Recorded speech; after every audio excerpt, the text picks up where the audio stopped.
हर स्थान पर पराजित हो जाता है, हर मोड़ पर असफल हो जाता है, टूट जाता है, तो वो कहता है कि यदि भगवान ने एक द्वार बंद किया है तो वो दूसरा द्वार अवश्य खोल देंगे। आपके साथ भी ऐसा ही होता है ना? तो बताइए, यदि ये सत्य है तो ऐसा क्यों होता है कि कई लोग असफल होते हैं, कईयों को वो द्वार दिखाई ही नहीं देता? क्या भगवान आपके साथ छल कर रहे हैं? नहीं, भगवान आपके साथ छल नहीं करते, आपका मन है जो आपके साथ छल करता है। मन जिसमें मोह है, अब भगवान कहें या नियति, वो ना द्वार खोलती है ना द्वार बंद करती है, ऐसा हमारा मन समझता है। द्वार तो सदैव खुले होते हैं, परंतु असफल हो जाने के पश्चात मनुष्य उस बंद द्वार को देखता रहता है और इसी कारण वो अन्य द्वार को ना देख पाता है ना खोज पाता है। तो सफलता पाने का मूल मंत्र है मोह का त्याग, निरंतर परिश्रम। और फिर देखिए, आपको अपने जीवन में सारे मार्ग खुले हुए मिलेंगे। मनुष्य जीवन की परीक्षा में सफल होने के लिए क्या नहीं करता? वो परिश्रम करता है, दौड़ भाग करता है, और ये सब करने के पश्चात भी जब उसका काम नहीं बनता तो वो नकल करता है ना? तनिक लौटिए अपने बचपन में, स्मरण कीजिए अपने बचपन की स्मृतियों का। क्या स्मरण हुआ? विद्यालय में जब आप परीक्षा देने जाते थे तो क्या होता था? आप ना सहे, परंतु कोई ना कोई सफलता पाने के लिए नकल करता ही था और उत्तीर्ण भी हो जाता था, है ना? परंतु जीवन की परीक्षा ऐसी नहीं होती। नकल करने वाला सफल नहीं होता। कारण विद्यालय में सबके प्रश्न पत्र एक होते थे, परंतु जीवन के प्रश्न पत्र और उनकी कठिनाई सबके लिए भिन्न होती, तो निश्चित रूप से उनके उत्तर भी भिन्न होंगे ना।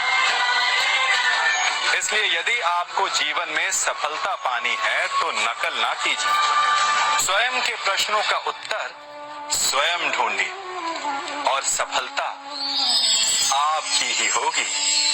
मनुष्य की लालसा बड़ी विचित्र होती है।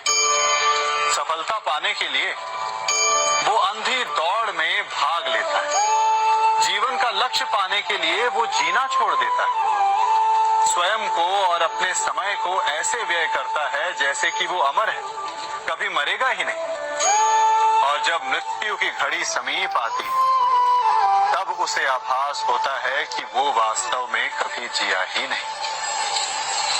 रक्त श्वेत बहाकर अपना स्वास्थ्य बिगाड़कर असीमित धन कमाते हैं और फिर उसी बिगड़े स्वास्थ्य के उपचार के लिए उसी धन को पानी की भांति बहाते हैं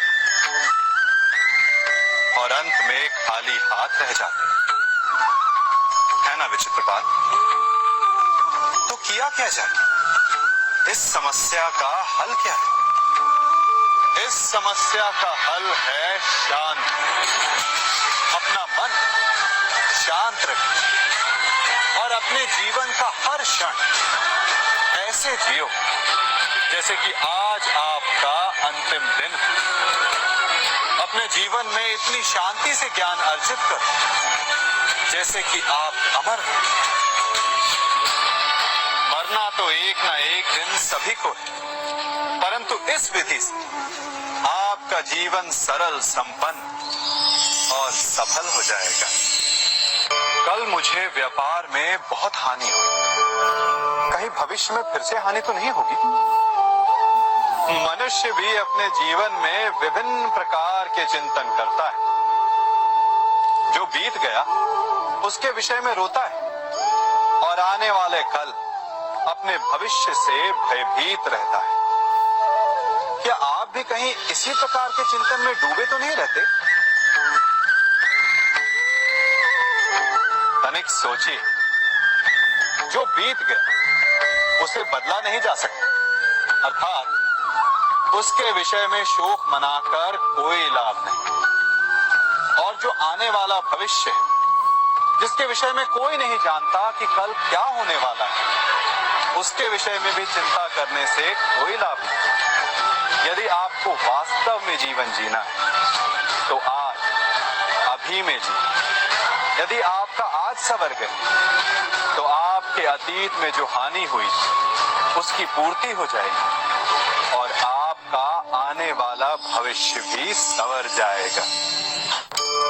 जीवन में कौन सी चोट सबसे घातक और भूखे पेट की पीड़ा या निर्धनता की मार या प्रेम में आघात या शत्रु का प्रहार? नहीं, सबसे अधिक घातक और पीड़ादायी होता है विश्वासघात। और विचित्र बात यह कि जितनी हानि, जितनी पीड़ा, उसको कहीं अधिक हानि। कारण भले एक बार के लिए विश्वासघाती को क्षमा कर भी दिया जाए, दोबारा भूल कर भी उस पर कोई मूर्ख भी विश्वास नहीं करेगा। विचारिए, विश्वास जीवन की आस होती है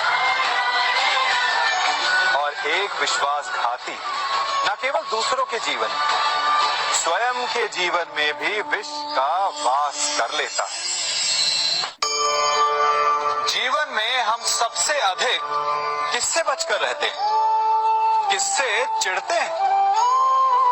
सोचिए। उत्तर मिल गया ना। हम उससे चिढ़ते हैं जो हमसे चिढ़ता है, जो हमारी निंदा करता है। हम उससे बचकर रहते हैं, दूर रहते हैं। हमें लगता है कि वो व्यक्ति हर स्थान पर हमें नीचा दिखाएगा, हमारा अपमान करवाएगा। परंतु तनिक सोचिए, क्या एक निंदक से दूर रहना उचित है? नहीं। एक निंदक के जितना समीप रहो उतना ही श्रेयस्कर है। हमारे मित्र हमारी कमियों को छिपाते हैं, हमारी भूलों को, परंतु एक निंदक हमारी कमियां हमारे समक्ष लाता है, हमें हमारे वास्तविक रूप से अवगत करवाता है। अपनी कमियों को समझकर हम उन्हें सुधार सकते हैं, अपने व्यक्तित्व को संवार सकते हैं। इसलिए निंदक के लिए अपने मन में बैर नहीं, सम्मान और धन्यवाद का भाव होना चाहिए। आप सब ने अपने जीवन में एक कहावत तो सुनी ही होगी कि एक चुप 100 को हराए। सुनी है ना? और इसीलिए कई बार हम जीवन में चुप रहते हैं, मौन रह जाते हैं, क्योंकि ये सत्य है कि एक मूर्ख के लिए मौन रहने से अधिक श्रेयस्कर उत्तर और कुछ भी नहीं हो सकता। परंतु क्या जीवन में सदैव मौन रहना, सदैव चुप रहना क्या उचित होता है? नहीं। जहां पाप का बल बढ़ रहा, जहां छल हो रहा, वहां मौन रहने से अधिक गंभीर अपराध और कुछ नहीं हो सकता। मौन रहकर कदाचित आप समस्या से बच जाएं, परंतु आप संसार को समस्याओं में उलझा देते हैं। इतिहास साक्षी कि पापियों के उद्दंडता ने संसार को इतनी हानि नहीं पहुंचाई जितना कि सज्जनों के मौन ने पहुंचाई। यदि कोई मूर्ख बोल रहा है तो मौन रहना उचित है, परंतु यदि कहीं अपराध हो रहा है, छल हो रहा है, तो उठिए और विरोध कीजिए, क्योंकि आप भले ही न से, परंतु आपकी आने वाली पीढ़ी इस पाप के दंड को अवश्य सहेगी।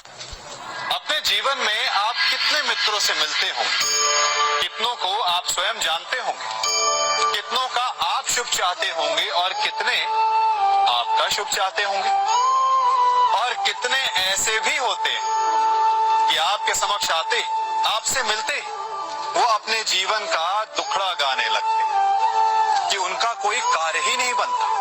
वो क्या करे, कार्य प्रारंभ होने से पूर्व ही कठिनाइयां आ जाती, कठिनाइयों के कारण वो आगे नहीं बढ़ पाते। क्या आपको पता है ऐसे लोगों की वास्तविक समस्या क्या होती है?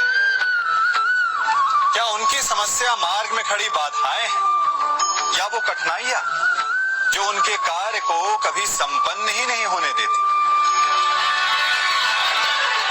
सत्य तो ये है कि वास्तव में ऐसे लोग अपना कार्य कभी प्रारंभ ही नहीं करते।